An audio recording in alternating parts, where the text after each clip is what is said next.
दुर्गा माई की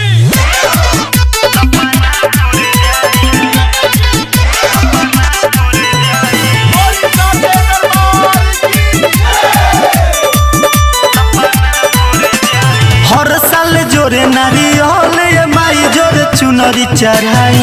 हर साल जोरे नारियल ये माई जोरे चुनरी चढ़ाई। लभर से शादी दकराई हो सपना पूर जाई। लभर से शादी दकराई हो सपना पूर जाई।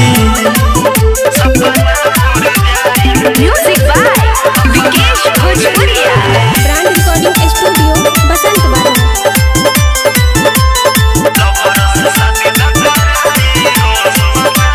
सुनी और जोड़ी लगाई।